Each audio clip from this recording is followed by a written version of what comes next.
I've been back in the lab for round 2 of my physiological testing, where we test my lactate threshold, VO2 max and running economy, where we've seen significant improvements. We break down the science behind these gains, focusing on critical areas like zone 2 training, VO2 max, running economy and lactate threshold. Spoiler alert, zone 2 training isn't what you think it is. Obviously I've tested a lot of people, and normally the signs that you were giving the stage before, I thought that was going to be it. I don't know how you managed to dig up that stage. the whole of it. In this video we discover how training, specifically with these factors in mind, can drive your performance to new heights. We discuss it all within the context of my training and my results, but there's plenty here that can apply to you. Keep an eye on the bottom right of the screen for playback of the full test sequence, minus the end part where the camera cut out a little bit. But sit back, relax, while we nerd out on some science-based running talk. So I'm here with George Morris. George, would you like to introduce yourself and the work you do at St Mary's? Yeah, so I'm George. I'm an exercise physiologist here at St Mary's University, and I'm also a strength and conditioning coach for the Endurance Performance Centre here as well. Last week we did a bit of physiological testing. Can you briefly explain what the fitness test measures were and why it's important? We did a 3-minute increment test stage on the treadmill. So every 3 minutes we increased the speed by 1 km/h. And we kept on going this time until exhaustion, until you didn't want to run anymore. That's slightly different to the sort of traditional VO2 max and lactate threshold testing that people normally do. People will normally do a 2-test sort of the testing session. When they do that, they'll do the 3-minute increments all the way up to probably about around 4 millimoles of lactate, and then they'll do a separate VO2 max test. But I think a little bit more representative of running, a little bit more representative of fatigue, and then we get a little bit more information by doing all of those stages. Yeah, I definitely felt that this way of doing it just felt like I actually hit my maximum. Like the previous test, I was like, didn't know whether there was no question this time, but it was like that. There's always that instant 15-second regret. Yeah, it's like, did I do it enough? This one, like, So within that test, we're after a few metrics. The first metric would be something called lactate threshold, or LT. Second metric would be lactate turn point, or LTP. And then third and fourth are all to do with rate of oxygen uptake. So rate of oxygen uptake maximum, or VO2 max, also known as your maximal aerobic capacity, and then running economy. Clear distinction, running economy is not running form. So running form is when you basically either take a video of someone or you watch someone run and you think they've got good mechanics, they look like they're moving well. Running economy is a really key physiological metric which basically calculates the rate of oxygen uptake per kilogram body mass per kilometre of distance ran at a set speed. And we always measure that at a sub-maximal speed, so before that LT, that lactate threshold. What's the main difference between lactate threshold and lactate turn point? So LT, first one we're talking about, the textbook definition is the first incremental rise in blood lactate concentration. So we're looking at that curve that we create during the test. And this is the first stage where we start to see a little bit of a rise. And we're basically either looking at where the exercise starts to get a little bit more challenging. I normally see this around an RPE, so a rating of perceived exertion, of about 12, 13, which was also the same in your case as well. So the body is really good at perceptually working out what this sort of metric is. But yeah, that first incremental rise in blood lactate concentration, that's different to LTP, or lactate turn point. That is the second and sustained rise. So you've got LT, where it's just a little rise, and then LTP is that massive shoot up that you'll see.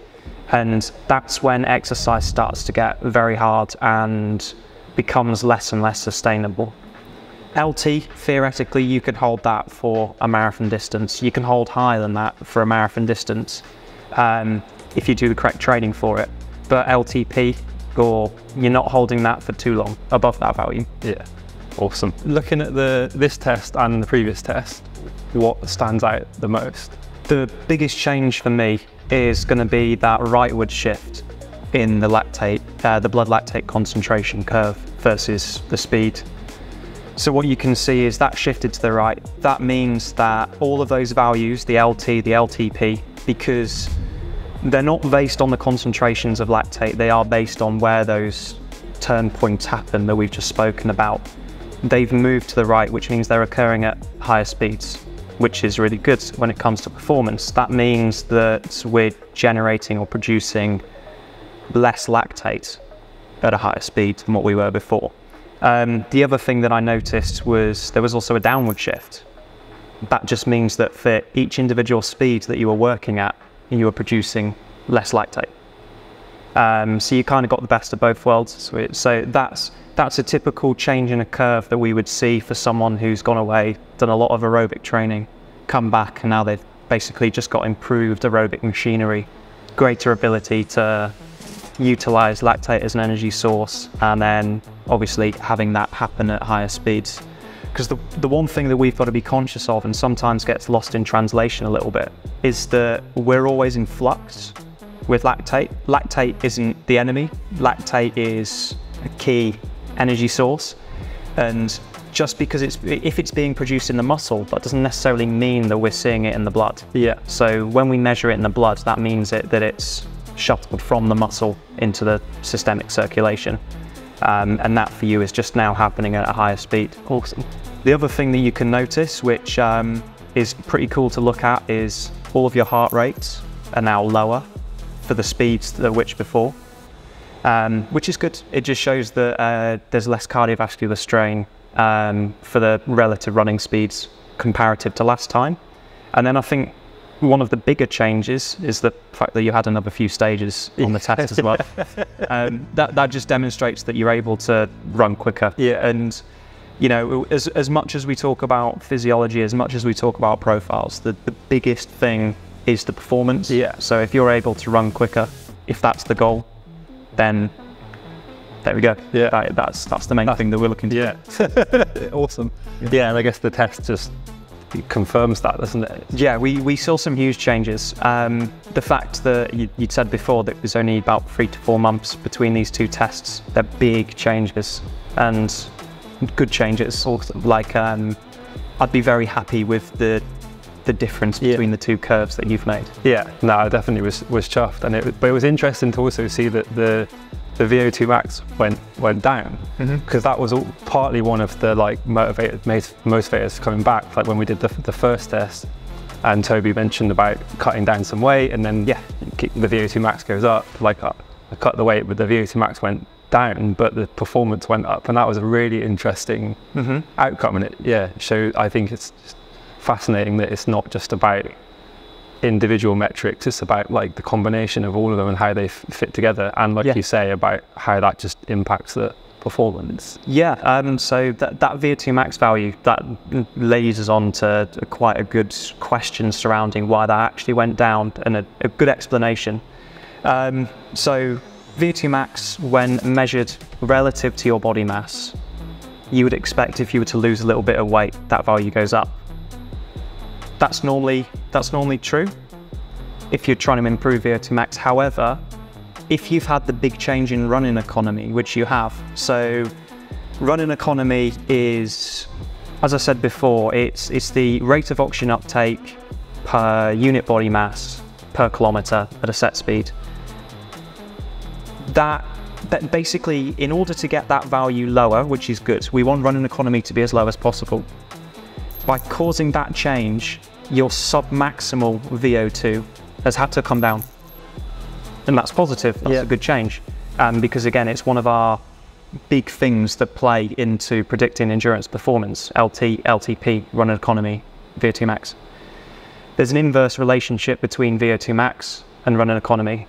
So you don't typically see someone with a huge VO2 max to have a very impressive running economy. Interesting. When VO2 max goes up, running economy is normally poorer. Right. A good example of that is me as well. So before I started running, I was an international fencer for 10 years. So got my first cap when I was 13. I was about 90 kilos when I was fencing and in my prime. I then retired, turned to running. My VO2 max was super high when I did my first ever running test. So without very little training compared to now, around 75 mils per kilo per minute. And then the next time I got tested, which was about 6 months later, my VO2 max had gone down, and I was just there like, okay, like it still would be classed as elite. It only moved down a few mils like yours did. So it moved down to like, I think it was between 70 and 72, and I was a little bit deflated by it.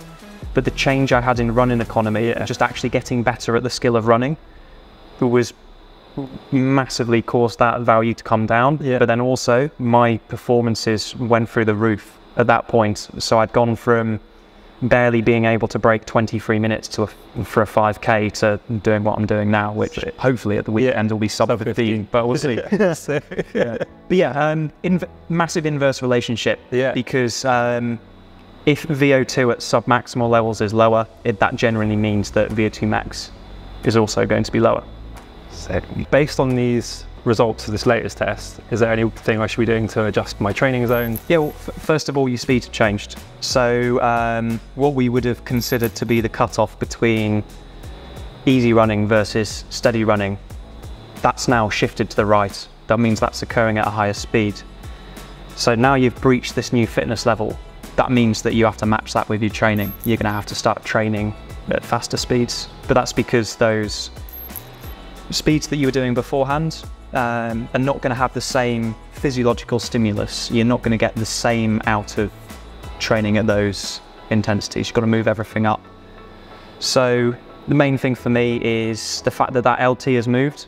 That means that the steady pace. So for me, steady pace is just above LT or around LT. It's what quite a few guys would call zone 2. So a true zone 2, not this zone 2 that's been popularized on Instagram. True zone 2, true steady running is when you're starting to generate a little bit of lactate, when you're starting to get that transition of energy sources. So you've gone from predominantly using fat to a little bit of carbohydrate oxidation going on as well. That's when you're going to get these really big physiological adaptations. So that's good. So we're going to have to pick up the pace of those. Obviously, with everything, as you develop as a runner, as you develop as an athlete, I expect the training load to go up a little bit. So tissues, so your sort of tendons, ligaments, connective tissues, muscle fascia are all going to be more prepared for running. And that's especially the case with you as well, because you've dropped weight. So the stress of which was going through your connective tissues beforehand is now lowered. So your threshold is theoretically a little bit higher for where you can push that volume before you maybe start to pick up a few niggles and stuff like that. And then the LTP. So the LTP, or lactate turn point, for me is a really critical zone to be dipping in. This is what I call threshold training. The suggestions that I made to you would be a typical session like 3 by 10 minutes, trying to get to that pace, be around the pace that's equivalent to the LTP. Now, sounds easy, but that's not an easy session to do. And it's just about getting used to working at those intensities. As we discussed before off camera, you're obviously not just focusing on running. So now we've got to see, yeah, that's improved your running profile, that's good. What's going to improve your performance in the event that you're doing? So now we've got to add other bits and pieces in. I've gone away, I've done something called a needs analysis, which is looking at the needs of your sport, what makes people good in that sport, and where you need to get to. So it's a case of being as specific as we can.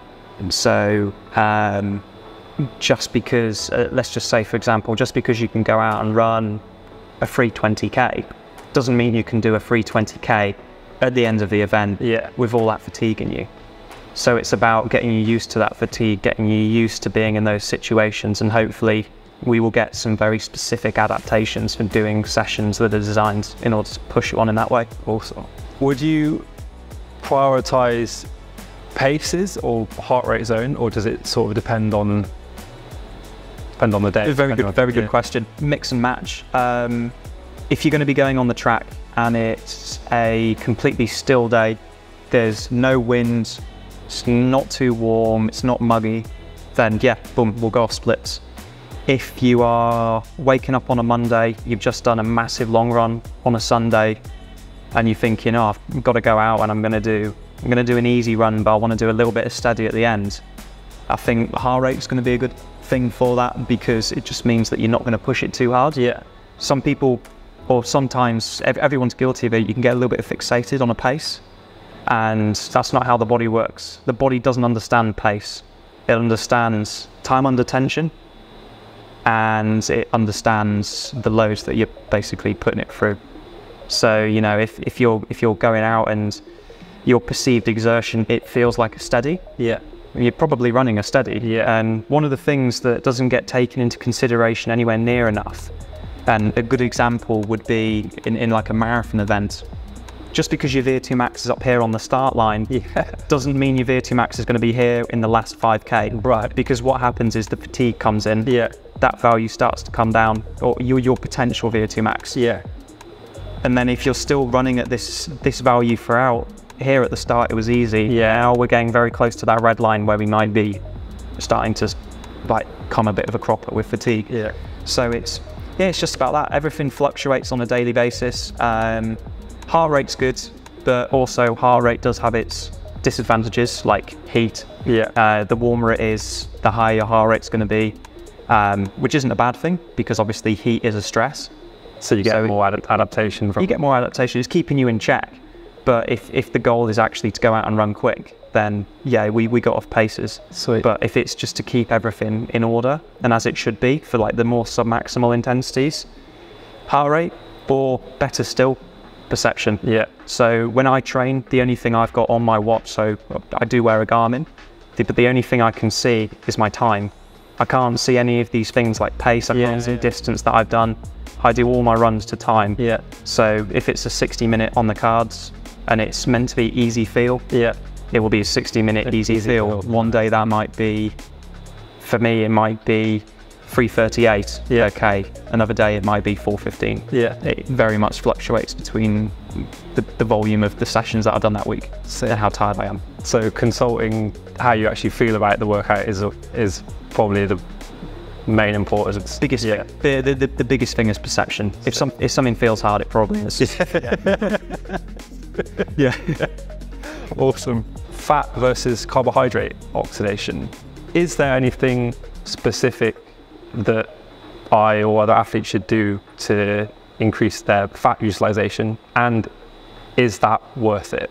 Okay, yeah, so this is really interesting question, and this is something I get asked a lot when I'm like coaching the guys that I coach. Okay, so one of the biggest things that people do in order to become fat adapted, is what it's called, would be to go on a lower carbohydrate diet. So that could be something like short-term acute fasted runs, so you're not consuming carbohydrate, or you'll have a low carbohydrate meal in the evening, not have breakfast, go out and run. Bits and pieces like that. I am not a big advocate of that at all. So just to put it out there, I am the complete opposite of that. I will have huge amounts of carbohydrate all the time. The reason for that is because if you're doing any sort of intensity in your program, it's going to be fueled by carbohydrate predominantly. So anything above about 70% VO2 max, which is actually quite a low intensity, is going to be predominantly derived from utilizing carbohydrate as an energy source. Doesn't stop people from doing it. So people will still restrict carbohydrates in order to boost these fat adaptations or become fat adapted. The one thing that's really interesting about that is in doing so, for every gram of fat that you need to utilize, your VO2, so again, V with a dot above it, meaning rate, O2, so rate of oxygen uptake, is actually higher than it would be for a gram, the equivalent amount of carbohydrate. Now, if we're doing our event, say again, our marathon runner, because they're the easiest people to sort of use as an example, if our marathon runner is running at this level, so this is their LTP VO2 equivalent. So if we go above LTP, it's going to be very hard for them to finish that race. If we stay below it for as long as possible, then we're good. So what's going to happen is if I'm using fat as my energy source versus carbohydrate, first of all, that's my VO2 now. And as the race goes on, as we said before, it's dynamic, it's changing, and we're slowly getting to this point where there's a crossover. The VO2 that requires me to use that fat as an energy source is now exceeding my critical speed, or which is equivalent to LTP, or the VO2 for it, and then I'm going to start fatiguing. A good example of this is when people hit the wall. So hitting the wall it's not just a term that gets, well, it is a term that gets freely put out there, but hitting the wall is a physiological phenomenon of the transition of utilizing muscle glycogen and liver glycogen as an energy source to having to transition to use fat. It causes this massive spike in VO2. That spike in VO2 gets closer to that red line. Close to that red line, you start fatiguing, and then you see what happens to people. They bonk cars, they can't walk, some of them. So some people are an advocate of becoming fat adapted. As a performance athlete and someone who works at high intensities, I'm not necessarily an advocate of it. I much prefer to be effectively fueled going into every training session and just trying to get the most out of those training sessions. And I think for you as well, the intensity of your training and your sort of competitions is going to be much higher than me. Let's just say I'm going out and I'm doing a 10K or a half marathon. Your relative intensity is going to be higher, which means it's going to be higher than that 70% VO2 max. You're going to be using glucose, glycogen, or carbohydrates as your predominant energy source. So it's a good concept, but it's not necessarily something that I would do.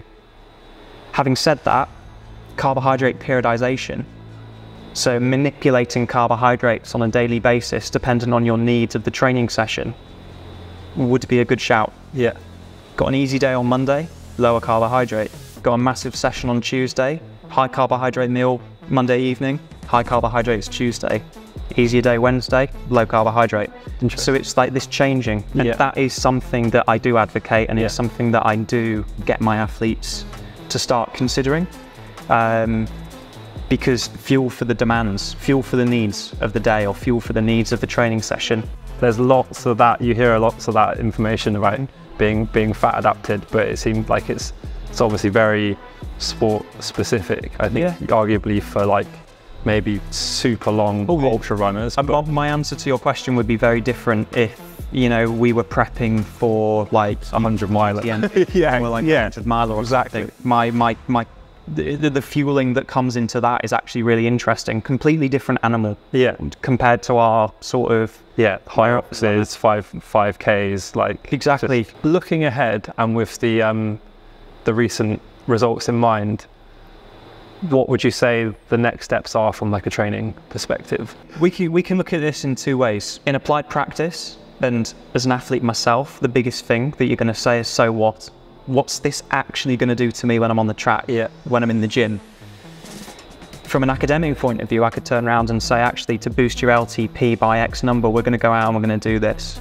Okay, that's not always, that helps us. It's not always the right way to go about things. So, bigger picture, we want to improve our high rocks. I imagine that's the goal. Yeah, we want to improve high rocks. We've got to get specific to high rocks.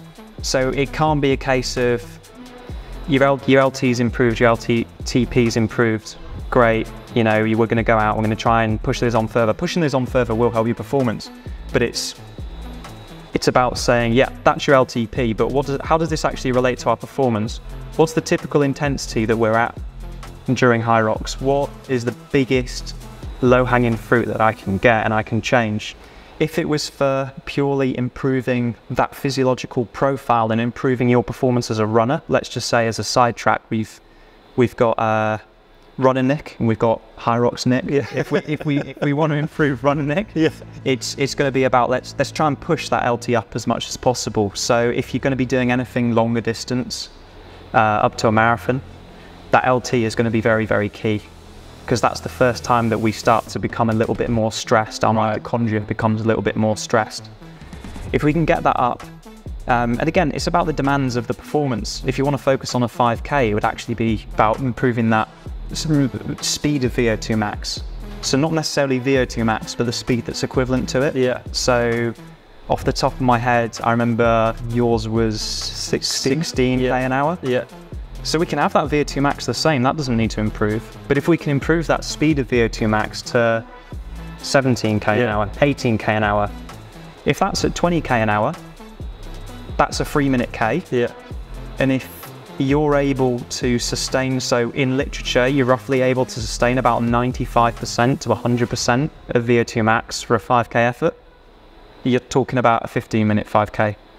If we get your VO2 max or SVO2 max, so velocity of VO2 max or speed of VO2 max, get up to 20k an hour, and you know, you're focusing on a 3k, you're looking at knocking on the door at 9 minutes for a 3k. So it is that simple. It does become that clear cut when it comes to numbers. Yeah.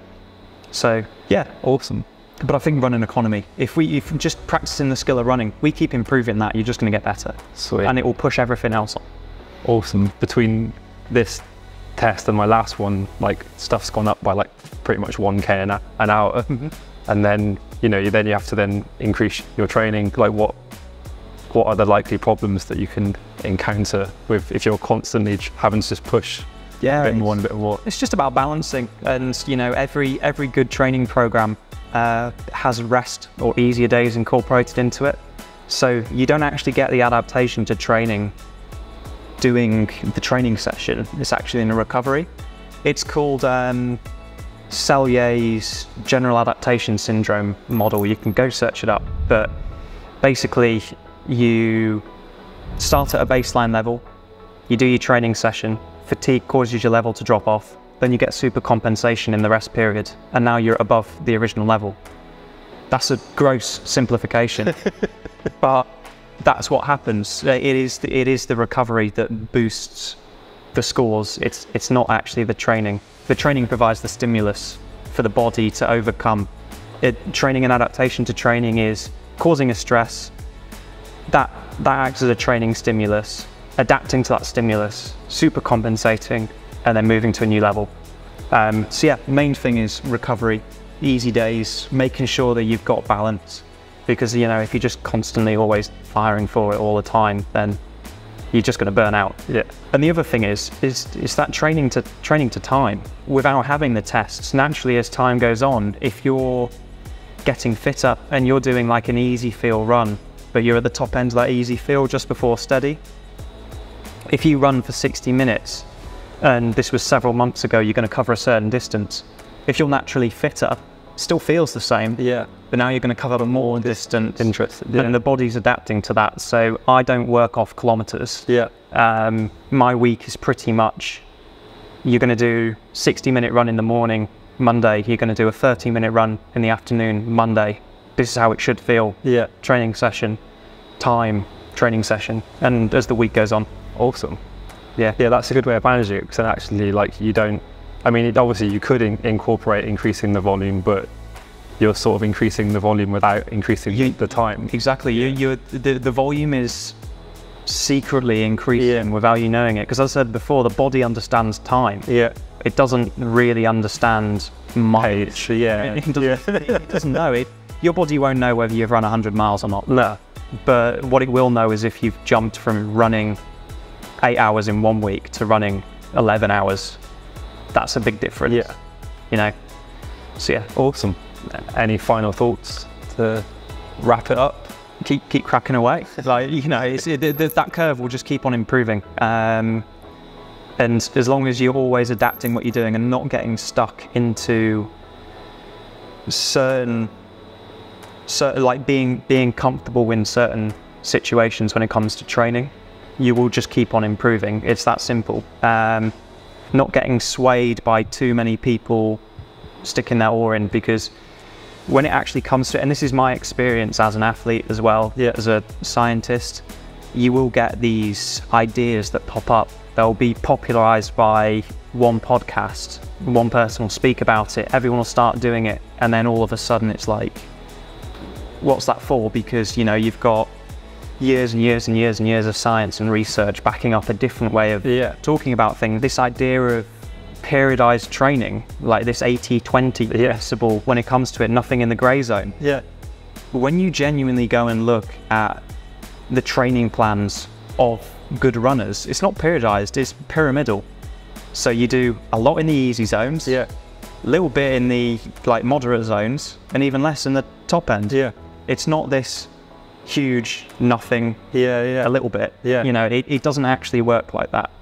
You've got to train different zones, train different sort of metabolic systems, and then also be specific to your sport. And I suppose if you're getting advice from a marathoner but you're training for a high rocks, or if a triathlete, it might not translate. That's where you've got to have the critical sort of discussion, the critical understanding of, you know, I could have turned around and said, this is what you're going to do. You're going to go bum, bum, bum, bum, bum, and I'll use my running background in order to do that. Well, I'm not going to, I know enough about the area to be there. Like, actually, I'm a multi-sport athlete. I've competed in different sports. I have coached in loads of different sports. Let's actually go and look at the sport and look at what's going to make you better as an athlete rather than what's going to make you better in a test. And that's the main thing. And this is coming from the person who's conducting the test. So, awesome. Can't be bad. Definitely. No, that's great. That was really good. Thanks for your time, man. Thanks for the test. I really enjoyed the test. No, it was good. As I say, when you hit that last stage, so a little bit of context. There are certain signs and symptoms that people start giving when they're getting a little bit tired during a test. And you were displaying these probably about 2 stages before you finished. So at that moment in time, so in the chamber that we work in, I have to leave the room to go and analyse the blood samples. And it takes about 90 seconds to do that for me to leave, note the score down, come back in. I stopped leaving the room two stages before you actually stopped, because I thought you were going to stop. So it was just that mindset, just that ability to just keep digging and go through it. It was good. Awesome. I think it's probably the book I'm listening to called Enjoy. I think the whole book is about like Hutchinson. And they're fantastic. They're analysing all of these different scientific, I guess, investigations, and then seeing how that relates to RPE and the mind. But I also, I kind of, like, I wanted to get to that 18. And I think once I mean, the first 30 seconds of that was hell.